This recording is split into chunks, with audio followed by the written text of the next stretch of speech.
Good afternoon students. कल हम सभी ने क्लास 9th में जैसा कि पढ़ा था, मैकेनिक्स की ब्रांच पढ़ी थी और मैकेनिक्स की ब्रांच और मैकेनिक्स के डेफिनेशंस और फिर हम लोगों ने रेस्ट ऑफ मोशन पोजीशन के बारे में पढ़ा था और टाइप्स ऑफ मोशन पढ़े थे। थोड़ा सा करेक्शन वहाँ पर कर लीजिएगा। जैसा कि जो मैंने मैकेनिक्स की ब्रांच बताई थी, एक स्टैटिक्स थी, एक डायनामिक्स थी और एक आपकी काइनेमेटिक्स थी। स्टैटिक्स में हम लोग ऑब्जेक्ट की रेस्ट पोजीशन के बारे में पढ़ते हैं, काइनेमेटिक्स में ऑब्जेक्ट की मोशन पोजीशन के बारे में पढ़ते हैं और जो डायनामिक्स ब्रांच हमारी है उसमें हम लोग मोशन विद कॉज, मोशन और वो बॉडी मोशन क्यों कर रही है, कैसे कर रही है, उसके रीजंस के बारे में भी हम लोग वहाँ पर स्टडी करते हैं।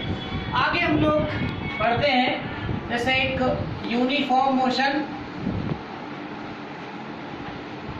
And non uniform motion, uniform motion and non uniform motion. अब लोग इन दो वर्ड्स पर आते हैं, यूनिफॉर्म एंड नॉन यूनिफॉर्म। जैसा कि हम लोग क्लास में आते हैं, तो क्लास में भी स्कूल की एक ड्रेस होती है, यूनिफॉर्म यानी ड्रेस कोड क्यों लगाया जाता है। ड्रेस कोड का मतलब होता है कि जैसे जितने भी बच्चे हैं वो चाहे अमीर हो, गरीब हो या कैसे भी हो, उन सभी के अंदर यूनिफॉर्मिटी रहे, सभी एक जैसे दिखें। ऐसे को हम लोग क्या कहते हैं, यानी क्या है कि सभी एक जैसे दिख रहे हैं तो यूनिफॉर्म है। और जैसे मान के चलिए किसी की बारात में जा रहे हैं तो बारात में कोई ड्रेस कोड नहीं होता है, जिसको जो अच्छा लगता है वैसा पहन करके जाता है, तो उसको हम लोग क्या कह सकते हैं, नॉन यूनिफॉर्म कह सकते हैं। और इन दो वर्ड्स को, यूनिफॉर्म को और नॉन यूनिफॉर्म को, अगर हम ऐड कर दें किससे, मोशन से।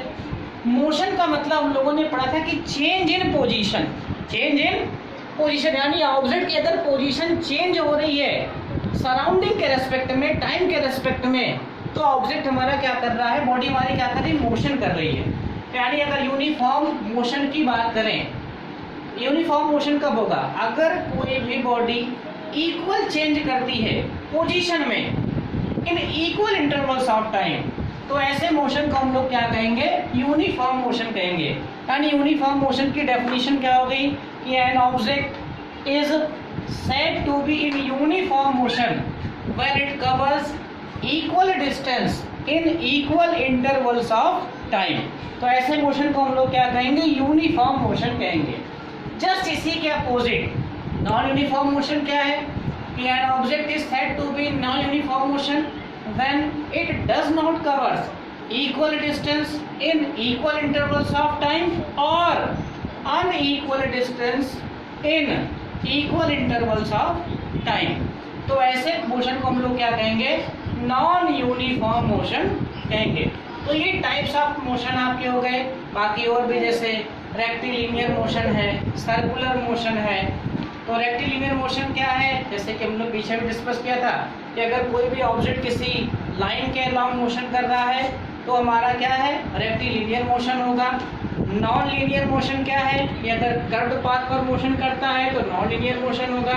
सर्कुलर पाथ पर अगर मोशन करता है तो कैसा मोशन होगा, सर्कुलर मोशन होगा।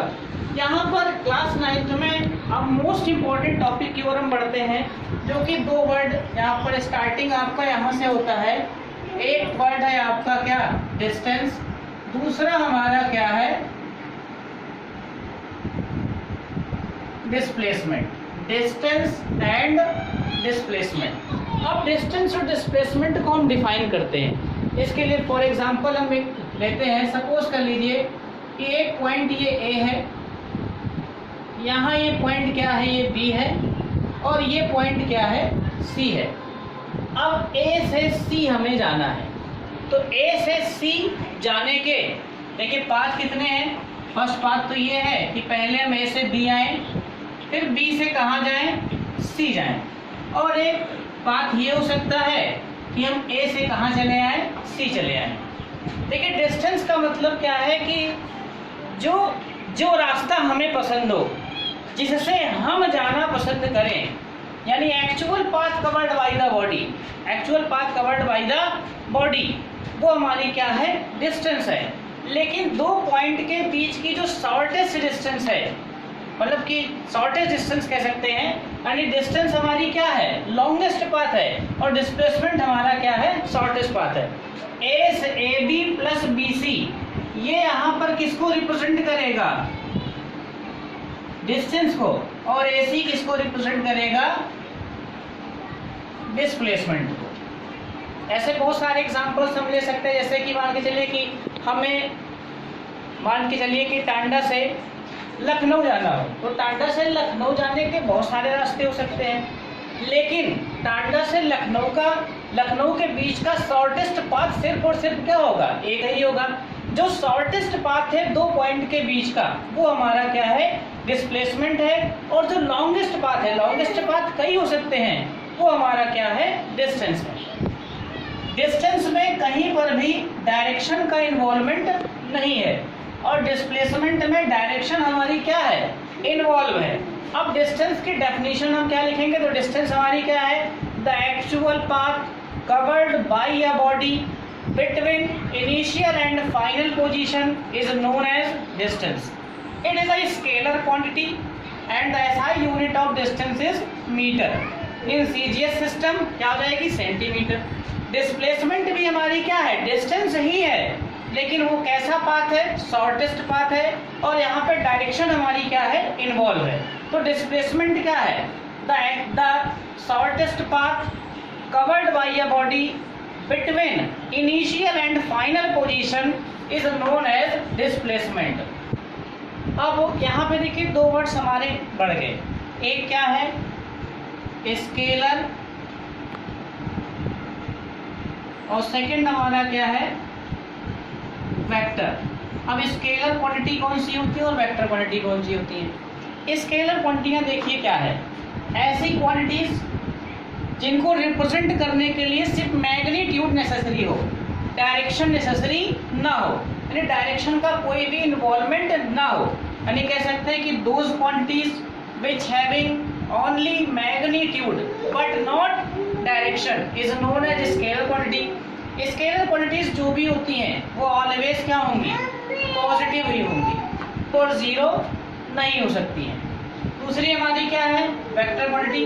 Vector quantities those quantities which having magnitude as well as direction, यानी जहां पर जिनको रिप्रेजेंट करने के लिए मैग्नीट्यूड के साथ साथ डायरेक्शन भी नेसेसरी हो। वेक्टर क्वांटिटीज मैग्नीट्यूड के साथ साथ डायरेक्शन भी नेसेसरी है। वेक्टर क्वांटिटीज जो हैं वो नेगेटिव भी हो सकती हैं और जीरो भी हो सकती हैं। स्केलर क्वांटिटीज में जैसे डिस्टेंस है, स्पीड है, मास है, एनर्जी है, वर्क है, एटसेट्रा, और भी बहुत सारी फिजिकल क्वांटिटीज होती हैं। वेक्टर में आपका displacement, velocity, acceleration, force, momentum and so on etcetera.